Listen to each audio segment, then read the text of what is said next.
In my most august opinion, and for the many fans of this series, this is probably one of the most underappreciated games ever created, and some would go further and suggest this is one of the best World War II games made, period. Quite a tall order when you have games like Call of Duty World at War, Company of Heroes 1, and a few others claiming that title as well. Maybe not for its gameplay, or its graphical fidelity, or for its rather short length of 12 hours combined, but for its authenticity, research, and considerable amount of care put into recreating the levels of World War II Normandy as accurately as possible from primary sources at hand, even if it does have a few inconsistencies here and there, and is gameplayified, if you know what I mean. And not only just that, but this is one of the few games that makes the player character as part of the war as your team members and the enemy. You're not the chosen one. This also makes your soldiers not just cookie cutter troopers for dress setting and being shot at by yourself or the enemy, but each with their own personalities, stories, and tragedies that can, especially in my case, make you take risks to keep them alive and care for them.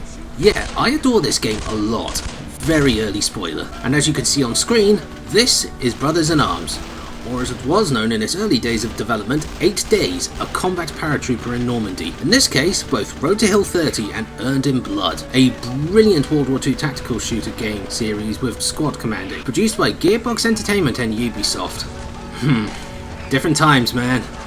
Different times. And to highlight how old we've gotten, this was produced in the dying years of the 6th generations of consoles, with Road to Hill 30 being released on March 15, 2005, and Earned in Blood, the equivalent of a DLC at the time, being released on October 4, 2005, for the overrated PlayStation 2, the magnanimous original Xbox, and Windows PCs. Man, they don't make World War II games like this anymore, do they? One where gameplay and historical authenticity go hand in hand, rather than here, there, everywhere, or sometimes nowhere at all. In fact, I think the only other few games that does this approach equally well is Kingdom Come Deliverance, clearly not a World War II game, but it's still a game where the historical setting is respected, and the other one is the World War I series of games. But regardless, even if historical resources are used, creative freedoms can occur, and for the most schooled in history, will raise a few eyebrows when some of these inaccuracies and inconsistencies are seen. But regardless, this game got me more interested in researching World War II in my early teens. Add that with my dad, who introduced me to this game,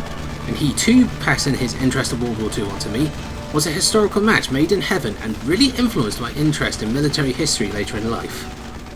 Thanks, Dad. Now, to leave memory lane behind, like I said before, this game is adored by those who have played it, me included. But if you look on GOG and Steam reviews, it's not universally liked, and some of the criticism is quite damning. Is this true? To some extent, and for specific moments and a certain game. But now I've talked too much for the beginning already, and I can hear some of my subjects already asking if these games are worth anyone's time today, and if it's worth the Groschen asked for. Well, this broadcast was made for me to answer that very question, as well as me gloating over my latest conquest for all my subjects to marvel at. So please, may you all sit down for a little while, and shut the fuck up as you see history come to life, then see the Germans deploy the infamous Würfelmann. See the Allies deploy the breakdancing tank.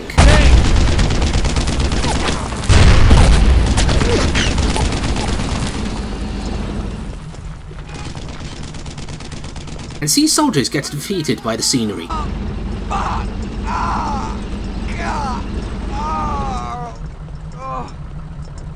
Now, let's all look and talk about Brothers in Arms, Road to Hill 30 and Earned in Blood.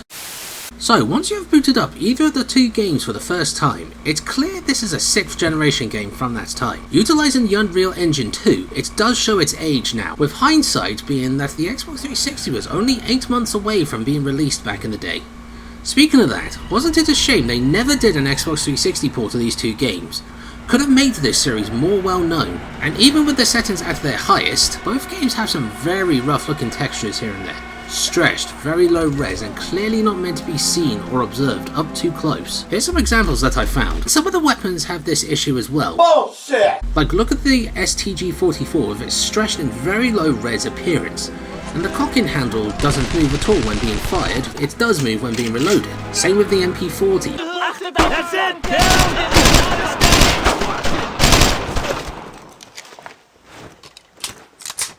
And whilst the other weapons are excluded from this, they are not excluded from having some very strange models being used in their place. In first person especially, most weapons just look stubby and short and miniaturized, yet when viewed on the ground, they look great, so therefore making the first person models of these weapons a really bizarre choice.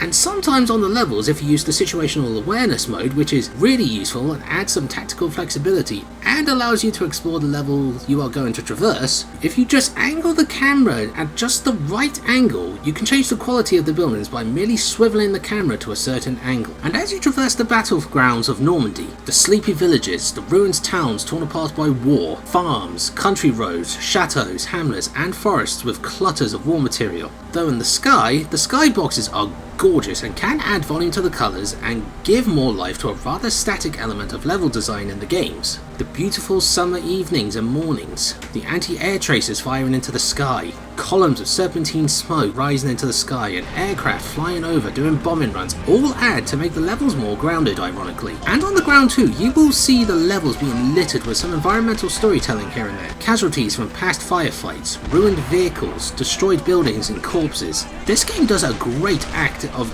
balancing the harrowing and the heroic side of World War II in both environmental and traditional storytelling. There are some interactables to interact with as well, mostly for destruction and only used in missions. But when the destruction does happen, it's in your face, it's brutal, and it clearly makes them look destroyed as they look more burnt out and blackened. And if you're not being killed by either the Germans, your own tactical ineptitude, he's an ass! Look at the level scenery. You will notice the level setup being very linear in both games, but there are many alternative paths used for flanking maneuvers or can be used to overcome strong enemy positions, and all conveniently placed for gameplay purposes, for there is plenty of chest-high cover for your squads to use as well as the Germans. Cover so good it can prevent headshots when behind it, much to my annoyance when that happened. In every corner of every stage, there is always something for you and your team to make shelter behind, as well as the enemy. And considering this is World War II, one of the largest and bloodiest wars in global history, the battles, despite their tenacity, are very small in scale as small groups of squads are on screen fighting each other, which is very weird as promotional screenshots clearly show the engine supporting a considerable number of soldiers on screen. Shame it had to be cut with considerable slowdown when the screen becomes cluttered with effects and NPCs. And with the games being ported to the original Xbox and the PlayStation 2 as well, some sacrifices had to be made. One could imagine what the battles may have looked like with more NPCs involved. Now I can understand that some people listening to this broadcast right now must be wondering why I'm being so indifferent or negative right now. That's because I want to get the negativity out of the way first, because as an overall package, I love it. Two reasons for that: historical authenticity and aesthetics. The level of historical authenticity is fantastic, showing respect to the subject matter and shows a considerable amount of care and passion put into the game. Especially now compared to some of the other modern entries. Fuck's sake, what happened? Every level you traverse feels and looks lived in. If you look at the extras menu, you can see the primary sources used to recreate the levels you will fight across. The photographs, field and after action reports and letters being used as these sources. From level layout, weapon sounds, uniforms and certain levels being played out, you can see the attention to detail that developers put into making this World War II game that no other World War II game has surpassed since then. And you can see history being brought back to life. The only other games that come close to this being historically authentic, historically respectful and fun is Kingdom Come Deliverance some 13 years later, and the World War I game series. Kind of bittersweet that until then, hell, even now, there isn't many games that can do the precarious balance of historical authenticity and gameplay equally well. Yet, despite that, even though the game is based off history and historical events, both games do have quite a few discrepancies. In fact, if you look at some of the historical sources used to make the level, it outright contradicts some missions and their relevance in the game, like the mission's Objective XYZ, the alternative routes near the Douve River, and the Battle of Bot being notable examples. The character models of both the Germans and your squad are near historical accurate with some things, But damn it, they tried so hard regardless, so you gotta give them benefit of a doubt. Obviously, since your squad are notable characters, they all look distinct, while the enemy tends to use only 1 to 3 character models. But put it under the scrutiny of an armchair historian, they'll call out many errors, inaccuracies, and simple make-believe. There are so many to counter that if you want a more comprehensive analysis, check out these videos from the Frost One on his historical critiquing of the series. They're so good, even I learned something. But here are some observations from yours truly that even raised my eyebrows out of historical knowledge. Some of the stock tanks used in this game should be replaced with the later variants of the time. The Stukas you see during the Battle of Purple Heart Lane should be bombing during the night, and also they shouldn't be using their sirens, but despite some nitpicks, a few performance hiccups, and some considerable inaccuracies, the overall visual package is very good regardless.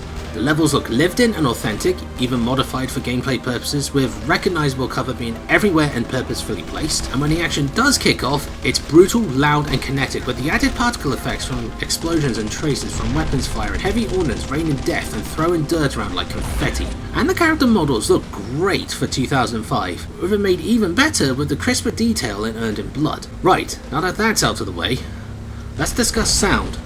I like the sounds of that. Speaking of sound, the soundscape for Brothers in Arms is something else entirely, for all very good reasons, and in all aspects, from the sound effects, the voice acting, and the music. By the gods, the music in these games are so well conducted and fitting to the whole harrowing and heroic portrayal of World War II that this series does so well. The sound effects, at least once the combat starts, is loud, concussive, maybe too concussive with some explosions, god damn.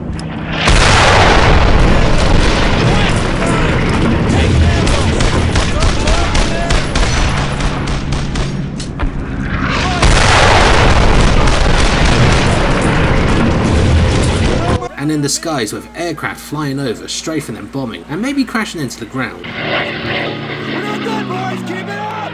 Roger that! And back on the ground with tanks and AT guns firing their cannons, cementing themselves as the Titans on the battlefield. Everything you've got! There's a fire here! Get the hell over there! Take those bastards out! Roger that!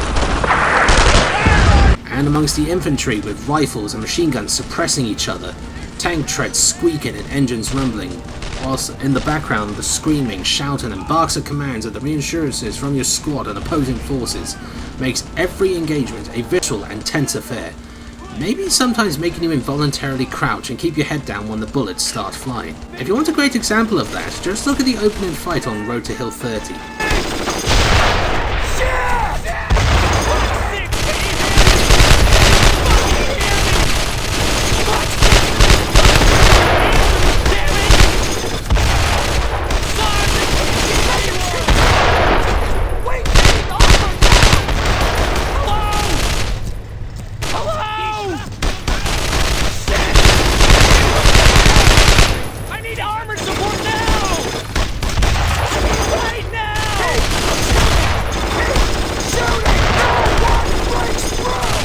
Once the fighting ends, it's almost euphoric, yet it's always temporary, and in that slim and quiet moment of the beginning and the end of a mission, it feels well earned when the crash of combat subsides.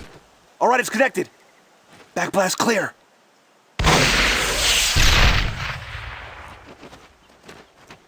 Oh shit!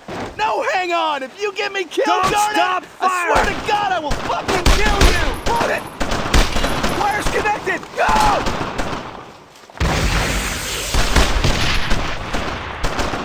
Suppress those bastards! Put them down! That was kind of crazy. I'm sure I'll never do anything like that again. I'm sure we'll do something that crazy a few more times before the sun goes down.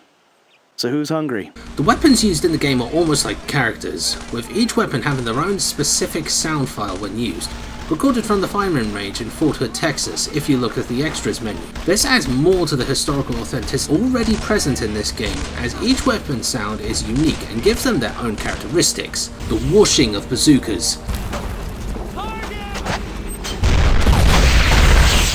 the iconic ping of an MD M1 Garand, and the ear-blistering torrent of 45 caliber suppression fire of a Thompson.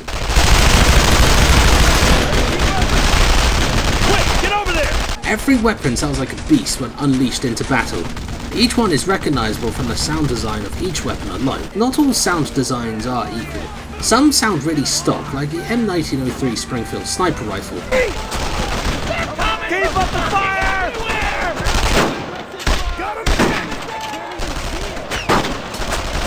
Or they just sound rather placid, or at least that's just in my opinion. Firing!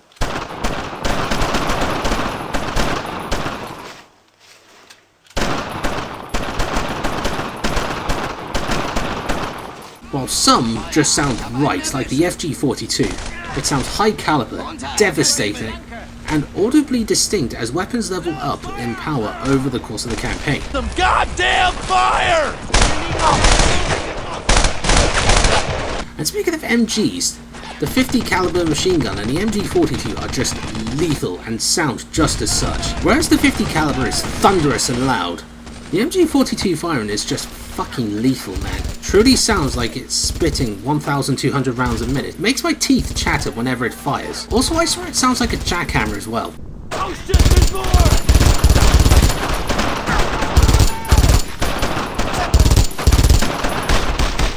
Another one down! Target! Put some fire on him! Anyone else? Another down!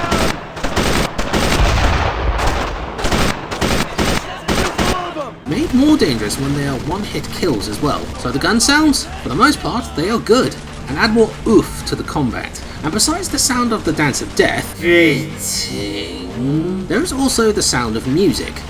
Very beautiful, sorrowful, yet heroic music produced by the Philharmonic Orchestra. Consisted of the usual trumpets, flutes and drums. It's the usual Marshall World War II soundtrack that wouldn't sound out of place in Band of Brothers. However, it is barely played throughout both games, with only barks of music being barely audible in the introductions to the missions. The best tracks though, in my opinion, and probably the most heard throughout the series, are the menu themes. Motor Hill 30s is heroic and martial.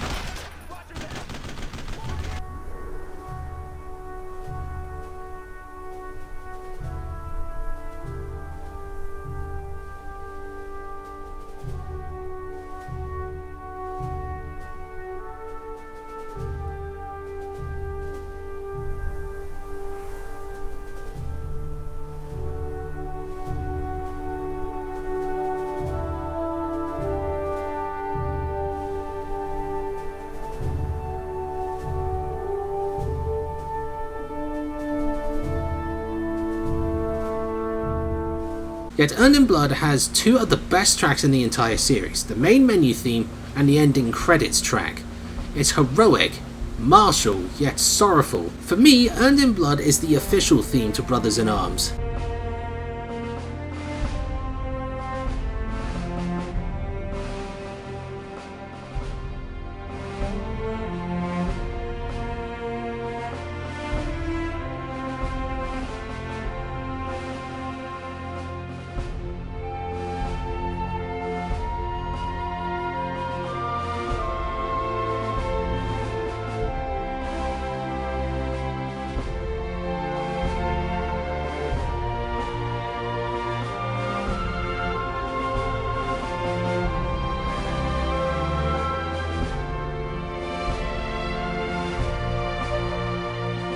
And every time I hear that ending credits track, I'll admit, I well up when I hear it. That's a badge of approval, music that makes the Warlord cry a little.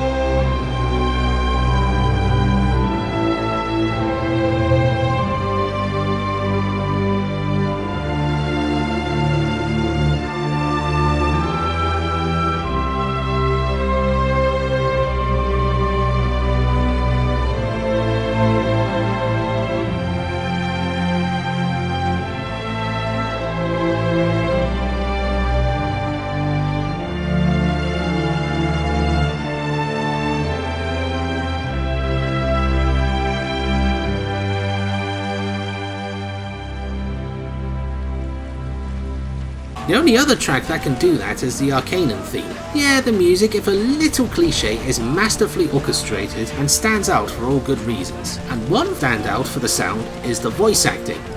It's excellent, even if some of the deliveries are a bit off. And the clones you command in the skirmish mode sound very stilted and near emotionless. Right away, Sarge. Get behind that cover. Move it. Got it. And one of the series' biggest strengths, and one that continues to this day, is the many NPCs you command and see are individual and unique from each other. Well, I'm sure the bloodthirsty Nazis will just walk out and hand it to us if we ask them nicely enough. Well, what if we say please? Do you guys ever stop? Each squad member has their own character, which gives them all a sense of humanity. If you have the older versions on the Xbox, you can even see them on the manual, each one with their own background, their own story, their own personality. And with the start of every mission, you'll have Baker and Hartsock comment their thoughts, their actions and moments in the past with some of their squad members. When you're under fire, there's really only one thing on your mind. Survive. I ran faster than I ever ran in my life, and I was carrying 30 pounds of gear. Somehow your brain starts to rationalize. Just get down this road, Matt Baker. Just get down this road and you'll be going home. Bopped. Shit, that was a rough day for me, sir. Pardon my French. That town was supposed to be the link-up for the 82nd and the 101st. The last stop on the road to Saint Sauveur. Hell, we walked in expecting to see some airborne. We barely made it to the edge of town before the Germans hit us with a Panzerschreck on the bridge. And from there it got bad. Before more conversations between your team as you get to your mission briefings. Again, really humanizes your team and can make you connect and protect them, at least I did. And at times, despite the bloodshed and war, it can be quite funny. Red, you're ruining my good mood. Say, what do you suppose Krauts eat for breakfast anyway? Sausage? Toast? Oh, God damn it! This would have been a nice little house. We hadn't bombed the holy shit out of it. What the hell happened to you? I tripped. He can melt things with his eyes. His eyes! But when the shit does hit the fan, and it will hit the fan, it makes the good times even more sad to look back on. And the voice acting in those moments really sells it. So overall, the sound is much better than I remember. The sound effects add more impact to the violence that happens on screen. The music is beautiful, highlighting the heroic yet harrowing sides of World War II just through the music alone. And the voice acting is overall very good, even if a few deliveries are a bit stilted. So yeah, it's brilliant overall. Right, now that that's out of the way, let's discuss the gameplay of these games. So, the gameplay of this game. It's obvious from the footage on screen. It's a World War II squad-based shooter where you use infantry tactics and your squad to traverse levels, finish certain objectives, keep certain squad members alive, and eliminate the enemy using the 4 Fs and using your squads to find, fix, flank, and finish the enemy, the 4 Fs. Unlike many other games during the time, hell, even in more modern times, going alone and fighting the Germans is not highly recommended, if it can be helped. Besides the game encouraging you to use your squad to eliminate the foe and be it substantially more difficult going solo, each squad has their own advantages for battlefield use. And if you're more cleverer than the Warlord, which is probably not likely, you can use your squad skillfully without so much as firing a shot from your guns, which is possible as the pathfinding is quite impressive as you see your members get behind any nearby cover, the aggression gets amped up when suppressing and assaulting, and the accuracy of your squad members is pretty good, except those times in Earned in Blood. More on that in a while. Any of those bastards!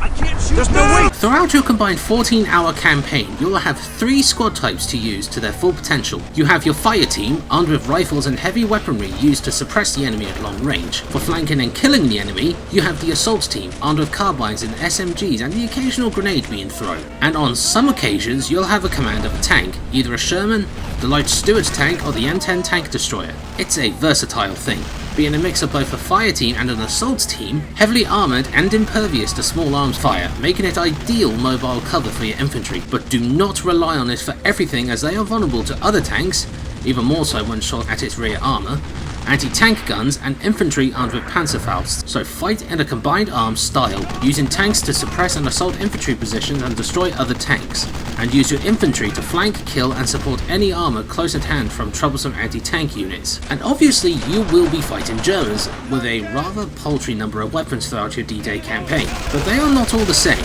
In metagame, the weapons and enemies you'll be fighting over Normandy level up as you progress, and the missions get more and more challenging as the firepower and troops deployed into battle become more lethal, although historically... No, this is just for gameplay reasons. And besides each type of soldier having a unique uniform and weapon loadout, what really matters is how each type of unit is accurate, aggressive, and alerts to flanking attacks, and how long they can remain suppressed by you. The first troops you'll be fighting is the Ost Battalion of the 709th Static Infantry Division, a predominantly Georgian and Russian infantry division, consisting of all these folks, yet they speak German. But you know what, I'll let that slide. They are amongst the easier troops to fight with poor stats across the board, since many were conscripts, POWs, and were mostly trained and deployed for defence purposes. Armed only with the Kar M1898K rifle and MP40s, though many were armed with captured Soviet weaponry, which is a crying shame as it would have bulked up the weapons available in the game, as there is only a few on both sides. Anyways, after you sweep them aside, you have the soldiers of the 91st Infantry Division, the normal enemy of the game. Though armed in a similar fashion to the Ost Battalion, they are slightly more resilient in battle and are the mainstay enemies up until the latter half of the games. Then towards the end you'll fight the crack elite of the Germans will throw at you, the 6th Fallschirmjäger Regiment and the 17th Panzer Grenadier Division, not only being harder to pin down, but they also utilise tanks and other vehicles with some 88s and Pak 38s to boot occasionally. They are more aggressive on the attack, more adept tactically, and are armed with some high damage guns to use against them, the FG-42 and the STG-44. A gun that the Warlord always picks up, and is also his favourite World War II weapon by the way, but is also a weapon Evil Mustache Man didn't like. I like it. High damage, lower recoil compared to other weapons, and very good accuracy. What's not to like? Not like it would go on to influence assault rifle design or anything. Speaking of weapons quickly, there is not a lot, probably one of the game's weakest links. And considering this is World War II, a war which new weapons changed the face of modern warfare forever, and there were a fair few hand-me-downs from the Great War and Interwar period, the fact there is only 14 weapons combined between the two sides is really disappointing. I mean, just type up World War II weapons on the interwebs and you'll see hundreds of weapons, and that's not before realising they were further separated by the countries that participated in the war. So you may understand my disappointment with the limited weapons in game. For the Americans, they have the M1 Carbine, the M1 Garand, the Thompson, the Springfield, the M1911, my favourite pistol of all time, the Bazooka, the Grease Gun, and the M2 Machine Gun. Whilst the Germans have the M1898 rifle, the MP40, the STG-44, the FG-44 and one with the scope, the Panzerfaust, and a sniper variant of the Kar M1898. Very limited selection, but it is made up by how they feel to use in combat. Very heavy with considerable recoil, swaying as much as a Mass Effect sniper rifle, but they all feel powerful to use if somewhat archaic, having a substantial kick when fired, which helps even further by how they sound firing high caliber rounds. Nothing sleek or modern about these weapons, but powerful nonetheless. Though throwing grenades feels a bit weird, it's like throwing it in heavy gravity.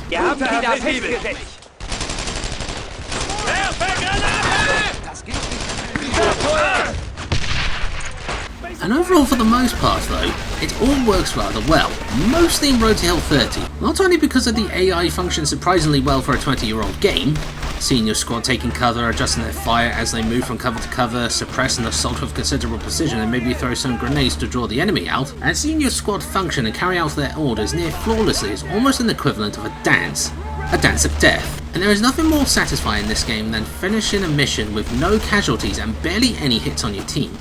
That didn't happen to me or my team very much. Took way too many risks. Heart's